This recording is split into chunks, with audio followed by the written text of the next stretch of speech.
bahagian kedua topik Zakir Naik, manipulasi kitab Hindu, bahagian kedua. Okey, dalam bahagian satu kita sudah lihat pengenalan dia, apa tujuan dia, kemudian bagaimana Dr. Zakir menggunakan pelbagai cara untuk mentafsir, kemudian memanipulasi kitab. Okey, sekarang kita lihat secara mendalam bagaimana manipulasi kitab itu wujud. So manipulasi yang pertama ialah menurut Dr. Zakir Naik, kitab-kitab Hindu ni ada menyatakan Tuhan wujud dalam bentuk tanpa image. Maksudnya sembahan Tuhan dalam bentuk berimage itu tidak dinyatakan dalam kitab Hindu. Inilah tafsiran Dr. Zakir Naik. So adakah ini benar? So tidak sama sekali. Ia dalam kitab Hindu menyatakan kedua-dua sifat Tuhan, iaitu nirguna dan sarguna. So bahagian ini kita akan lihat secara mendalam. Okay. So persoalan pertama itu, mengapa Dr. Zakir Naik mengatakan kitab-kitab Hindu menyarankan Tuhan wujud dalam bentuk tanpa image. Okay. So dalam Islam memang kita tahu kitab-kitab Islam menyatakan dengan jelas Tuhan tiada image, tiada anak, tiada gambar, tiada ibu bapa, Tuhan hanya satu. Itu memang benar. Dalam agama Hindu pun memang bahagian nirguna itu memang benar. Tapi Zakir cuba membuktikan dari kitab-kitab Hindu bahawa kitab-kitab Hindu hanya menjelaskan Tuhan dalam bentuk tiada image. So Zakir memilih mana-mana kitab, ayat-ayat yang sesuai dengan pandangan beliau. Okey. So apa yang kita lihat, ayat yang dipetik secara meluas dalam bentuk cherry-pick ini secara meluas. Satu ialah apa? Ialah Upanishad. Kita boleh lihat bahagian yang dipetik dalam Upanishad. Macam contohnya Chandogya Upanishad 6.21 yang menyatakan Tuhan hanya satu, tanpa yang kedua, ekam evitiyam. So kalau kita tengok ayat tu memang jelas, Tuhan hanya satu. Begitu juga dengan Shvetasvatara Upanishad 6.9, Shvetasvatara Upanishad 4.19, 4.2, semuanya menyatakan Tuhan hanya satu, tiada ibu bapa, tiada yang sepertinya, tiada yang nampak Tuhan. Ini memang dalam kitab Hindu pun dijelaskan begitu, tetapi bahagian nirguna, sifat Tuhan nirguna yang tanpa image. Itu ayat-ayat ini memang ayat-ayat yang menyatakan Tuhan sebenarnya kebenaran Tuhan hanya satu tanpa image ini memang telah diamalkan oleh orang Hindu paling awal sejak zaman berzaman. Okay. So ayat yang sebegitu rupa juga dipetik daripada Yajurveda. Contohnya Yajurveda 32.3 ini Natasya Pratima Asti, there is no image. So memang tak ada masalah. Yajurveda 40.8, 40.9, 40.9 inilah masalah. Inilah yang masalahnya. Tafsiran Zakir itu menjurus kepada pandangan beliau, tafsiran yang salah. Tafsiran yang salah. Beliau mentafsirkan bahawa Asambhuti, so dalam ayat 40.9 kata Andatma Pravishanti ye Asambhuti Mupaste. Dia maksud di sana mereka yang memasuki kegelapan. Mereka masuki kegelapan menyembah benda-benda elemen alam, benda-benda natural, contoh api, air. Itu tafsiran Zakir bahawa Asambhuti ini adalah benda-benda natural, benda-benda elemen asas. Ini yang salah. So tafsiran itu menjurus kepada pandangan Tuhan tak ada image. Ini adalah kesalahan besar, sama ada secara sengaja ataupun secara tidak sengaja. Ini merupakan satu kesalahan yang besar yang merupakan boleh dikatakan sebagai menista agama Hindu, percubaan untuk memesongkan pemikiran, kepercayaan, keimanan orang Hindu. Ini ya, kita akan kupas balik ini dalam dengan ayat yang sebenar. Okey, beliau juga ambil daripada Bhagavad Gita. Bhagavad Gita 7.20. Memang 7.20 ini juga ditafsirkan secara salah ikut pandangan beliau ataupun pandangan mentor-mentor beliau yang lebih awal tafsiran-tafsiran yang lebih awal ini memang begitu juga dengan Bhagavad Gita 10.3 ya. So memang dalam mereka kenali saya sebagai tidak dilahirkan atau melahirkan, memang nirguna, Tuhan Brahman dalam keadaan nirguna, memang ya, tak ada semua ni ya. Okey, dalam Rig Veda 1.164-46 Ekam Sat Vipraha Bahuda Vadante, maksudnya Tuhan hanya satu, orang yang beriman memanggil dengan banyak. Betul lah, ini semua tak ada masalah. Bahagian ini tidak ada sebarang kesalahan kecuali beberapa tafsiran yang salah untuk menjurus untuk menunjukkan bahawa pandangan beliau itu betul lah. Dan seterusnya pandangan Zakir yang kedua itu ialah apa? Ialah pandangan yang kedua itu mengenai mengatakan kitab Hindu melarang penyembahan Tuhan dalam bentuk berhala. Ini yang kedua. Yang pertama, Tuhan dalam Veda hanya tanpa imej saja, dan pandangan beliau yang kedua adalah kitab Hindu Veda melarang penyembahan Tuhan dalam bentuk berhala. Ini pandangan beliau memang secara jelas Vedas prohibited, dia pernah mention banyak kali prohibited idol worship. Ini salah, ini memang salah. Malahan Veda menyokong penyembahan Tuhan dalam bentuk berhala. Ingat, perlu diingatkan di sini bukan sembah berhala, sembah Tuhan dalam bentuk berhala. Ini kita perlu faham betul-betul. So Zakir mempunyai pandangan sebegitu kerana masalah andaian ataupun ingat. Zakir ingat atau Zakir andaikan begitu. Itu masalah dia. Zakir pilih ayat-ayat dari kitab Hindu yang dia ingat atau dia andaikan melarang penyembahan berhala supaya ia selaras dengan apa yang termaktub dalam agama Islam. So, perkataan tiada imej dalam kitab Hindu diambil secara literal tanpa memahami sifat Brahman. Dalam teologi Hindu yang mengatakan Tuhan ada dua sifat, sifat nirguna tanpa imej dengan sifat sarguna berimej. So memang dalam banyak kitab macam Srimad Bhagavatam 10.33.36 menyatakan Brahman akan mengambil rupa untuk membantu manusia dari masa ke semasa. And then kalau tengok dalam teologi agama Hindu, Brahman ni sangat perkasa, maha berkuasa, maha memenuhi, maha mengetahui, maha sempurna. So Tuhan yang maha sempurna ini berada dalam keadaan nirguna, tiada imej, tetapi boleh dan akan mengambil imej, manifest. Jadi Brahman yang boleh mengambil sebarang rupa atau bentuk pada bila-bila masa, tempat atau ruang. So itulah kepercayaan asas agama orang Hindu, di mana setiap seorang Hindu perlu mempercayai dan beriman bahawa Brahman mempunyai segala kekuasaan, tak ada celah ataupun masalah.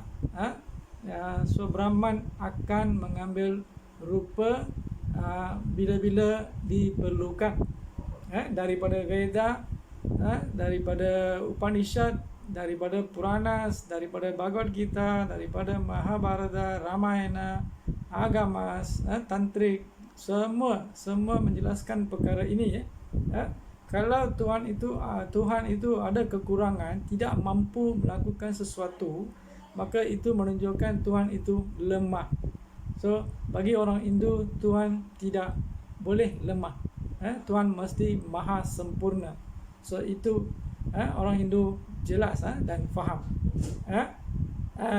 Zakir untuk menegakkan benang yang basah yang dicadangkan oleh Zakir itu kerap sekali membawa masuk 3 ayat dalam versi yang salah, iaitu Yajur Veda 40.9 dan Bhagavad Gita 7.20 dan Shwetasvatara Upanishad 4.20. Yang Yajur Veda 40.9 memang Sambhuti itu ditafsirkan sebagai benda-benda yang dicipta. Asambhuti ialah benda-benda natural. Itu kesalahan besar. Manakala dalam Bhagavad Gita ditafsirkan sebagai kehilangan kesemua kebijaksanaan disebabkan keinginan kebendaan, menyerah kepada berhala. Inilah tafsiran daripada Zakir. Manakala dalam Shwetasvatara Upanishad 4.20 bentuknya tidak untuk lihat, tiada yang nampak dengan mata fizikal. Ini bahagian ni hanya Zakir memberi separuh, tidak menjelaskan bahagian yang kedua. So ini yang kerap digunakan untuk membuktikan. Okey. So yang Yajur Veda yang secara jelas Yajur Veda 40.9 tu sepatutnya dibaca bersama dengan perpuluhan 10 dan perpuluhan 11. Zakir tidak menerangkan yang 10 dengan ayat yang ke-10 dengan ayat yang ke-11. Beliau hanya cuba membuktikan ayat yang ke-9, dan ayat yang ke-9 itu disalah tafsir. Salah tafsir, mungkin Zakir salah faham ataupun merujuk kepada sumber yang tidak sahih ataupun menyorokkan. Itu masalah di sini So Yajur Veda 4.9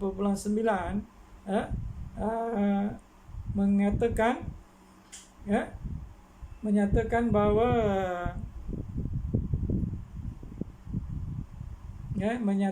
bahawa Yajur Veda 4.9 Zakir seperti kata tadi mentafsirkan sebagai mereka yang sembah benda semula jadi Asambhuti berada dalam kegelapan, dan mereka yang sembah benda yang dicipta Sambhuti berada dalam kegelapan yang lebih dalam.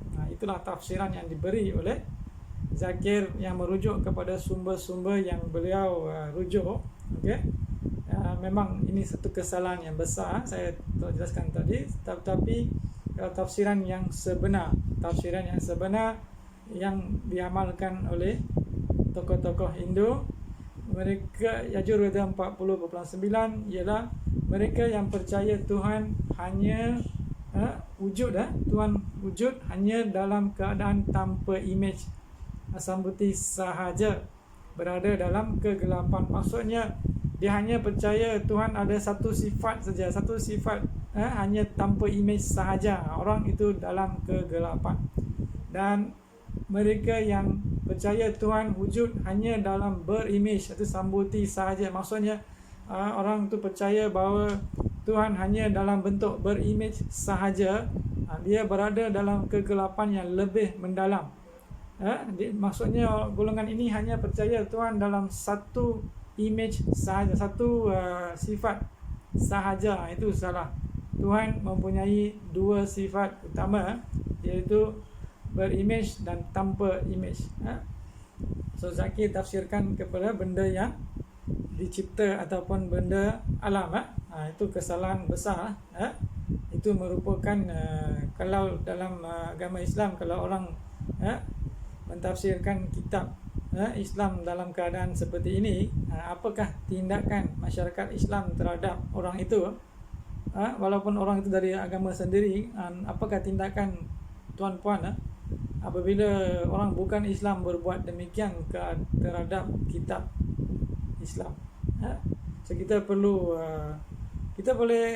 saya boleh cabar di sini supaya Zakir tunjukkan mana satu perkataan yang menjelaskan benda itu benda dicipta Ayat mana yang kata benda tu dicipta, atau ayat mana yang berkata natural element tu.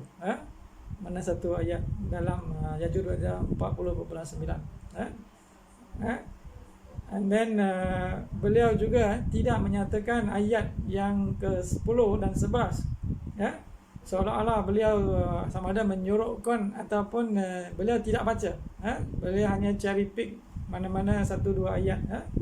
Kalau kita rujuk kepada ayat Yajuj Ma'juj 40 poin 10 ni, apa yang jelaskan sana, dalam ayat 10 ni dia menyatakan, bahagian ni actually paling kontroversi. Zakir cuba buktikan bahawa ada larangan berhala. Orang yang sembah berhala itu salah.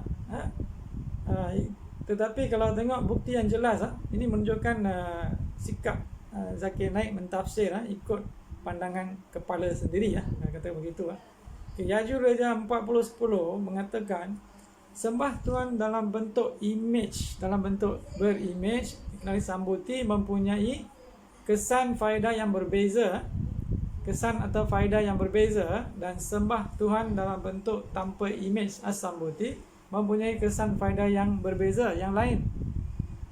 Maksudnya apabila kita sembah Tuhan dalam bentuk berimage ada faedahnya, dan apabila kita sembah Tuhan tanpa image ada faedahnya. So kedua-dua ayat tu tidak mengatakan tiada faedah atau tiada perkataan kata larangan. Maksudnya dia kata ada faedah, maksudnya boleh sembah. Apa faedahnya? So kalau kita sembah as-sambuti dalam bentuk as-sambuti tanpa image, biasanya itu adalah untuk mencapai moksha. Jadi kalau kita memahami Tuhan dalam bentuk orang yang ingin mencari moksha, orang itu akan dapat melihat Tuhan dalam bentuk tanpa image. Itu golongan petapa dan sebagainya. Tujuan mereka adalah untuk mencapai moksha, itu mencapai abadi bersama Tuhan. Manakala untuk kehidupan dunia, kita amat memerlukan sembahan-sembahan Tuhan dalam bentuk berhala dan sebagainya.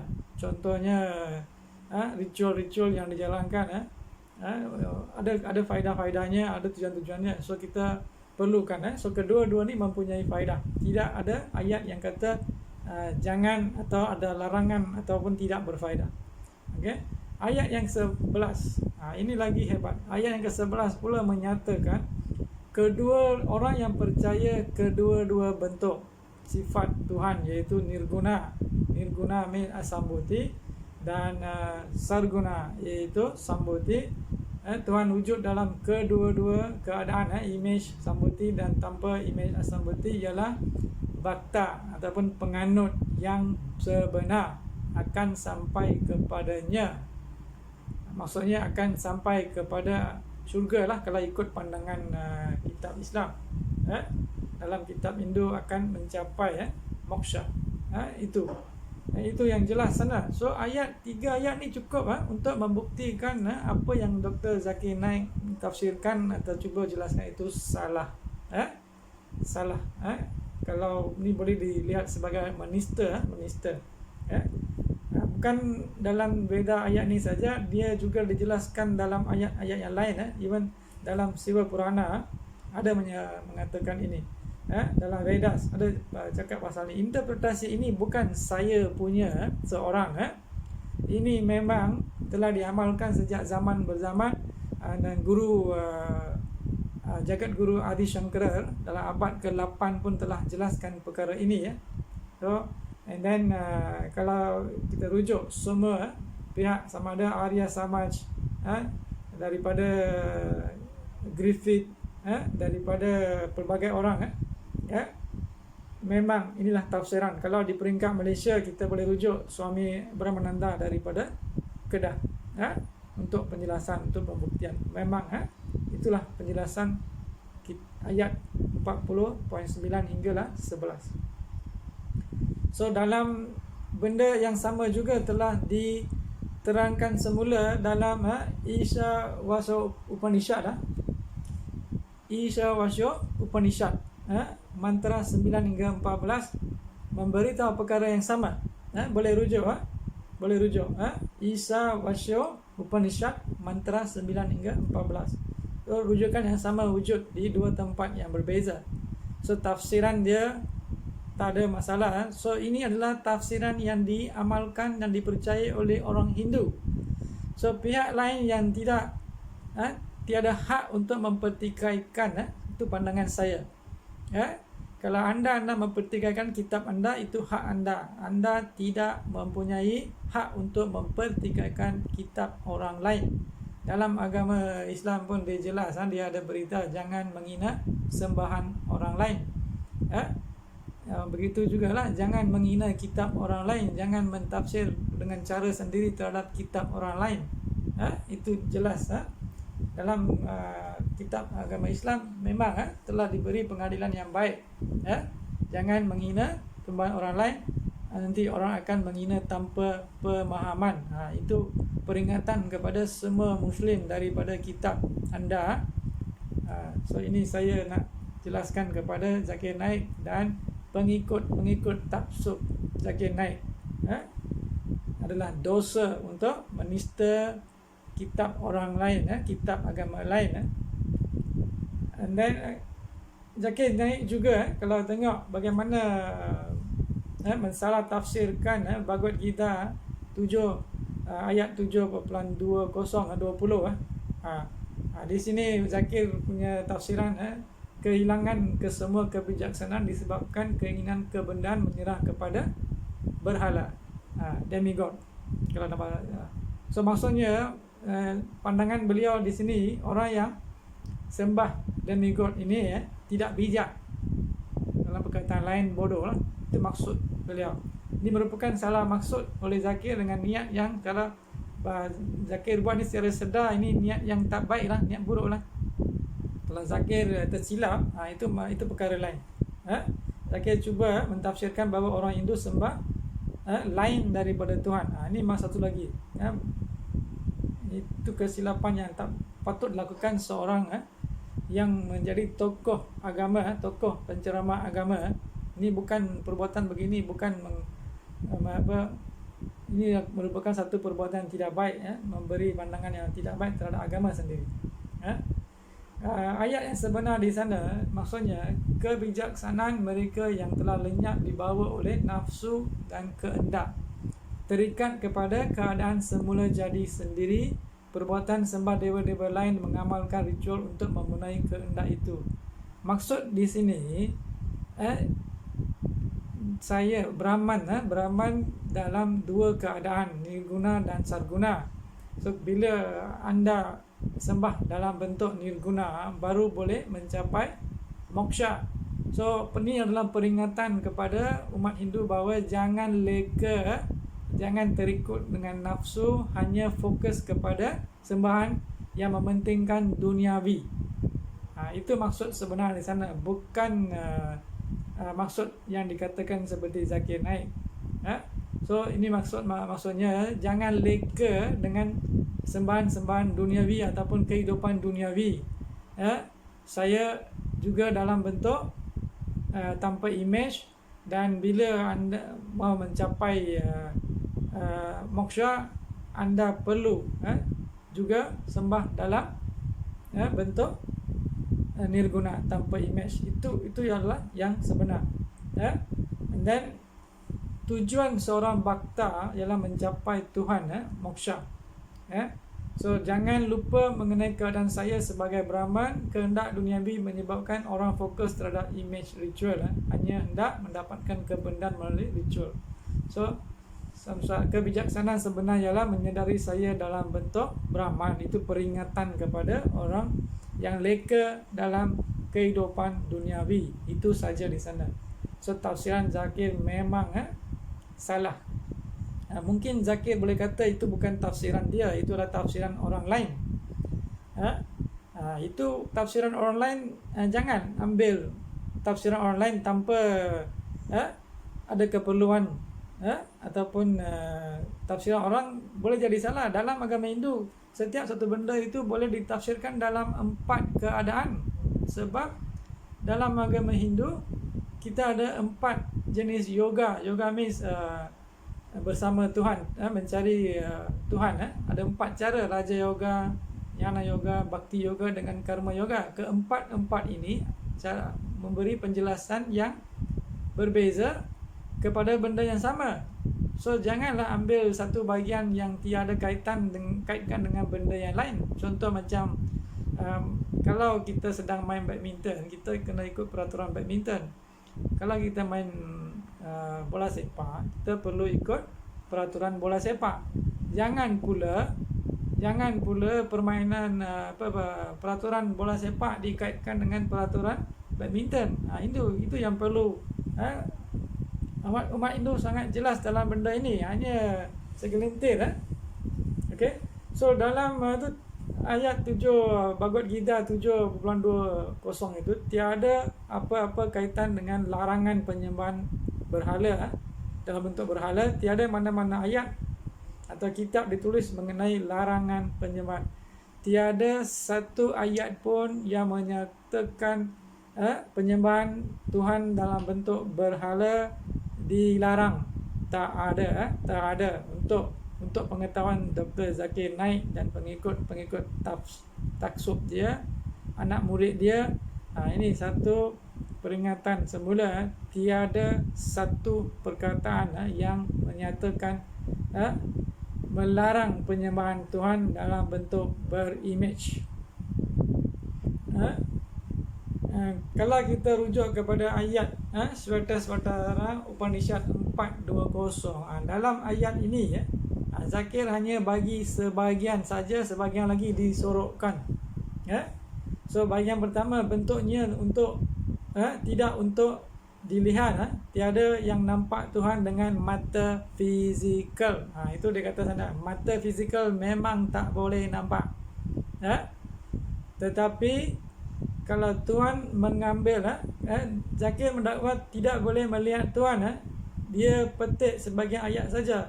Ayat ini adalah untuk keadaan Tuhan dalam bentuk nirguna, asambuti, tiada image. Tiada image memang mata fizikal tak boleh nampak. Okay?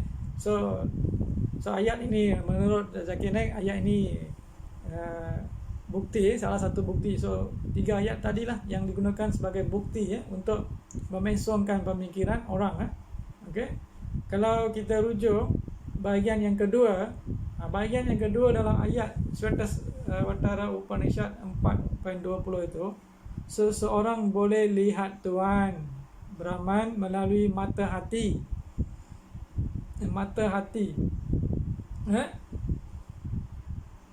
Iaitu melalui meditasi, melalui nitra yoga, melalui menuruni trans, juga melalui mimpi-mimpi. Itu yang dijelaskan sana. Okay? So lebih lagi dalam bentuk sarguna, demi Tuhan berimage. Contohnya Tuhan akan mengambil avatar. Avatar means Tuhan akan turun dari semasa ke semasa dalam pelbagai bentuk untuk membantu manusia untuk menegakkan dharma daripada keadaan adharma. So bila Tuhan turun dalam bentuk avatar, contoh Rama, memang kita boleh lihat dengan mata kasar. That means dalam bentuk nirguna memang mata kasar kita tidak boleh digunakan, tapi dalam bentuk sarguna memang kita boleh lihat. Okay? So bila Tuhan mengambil rupa, mengambil avatara, boleh ada gambar, boleh ada dia punya bentuk, boleh ada keluarga, boleh ada semua, boleh ada. Okay? And then kalau tengok seterusnya, so di sini sama ada Zakir tak faham konsep teologi agama Hindu mengenai Tuhan. Itu masalah Zakir. Okay? So saya boleh membuat cabaran secara terbuka kepada Zakir dan pengikut-pengikut dia. Cuba buktikan ayat spesifik mana dalam kitab Hindu melarang penyembahan Tuhan dalam bentuk murti, berhala, atau mantra mana yang menyatakan orang Hindu sembah berhala, patung atau batu. Contoh, adakah mana-mana orang Hindu sembah dengan mengucap mantra seperti oh batu, oh pokok, oh patung? Ada tak? Saya challenge, ini cabaran kepada Zakir Naik. Saya pernah cabar dulu banyak kali secara menulis dan sebagainya, tiada sebarang respon. Okay? So ini cabaran, cuba buktikan. Ayat spesifik kita nak perkataan di mana melarang, beda melarang penyembahan dalam bentuk berimej. So itu adalah bahagian yang kedua. So bahagian kedua tamat setakat ini. So kita akan jumpa dalam bahagian yang ketiga. Sekian.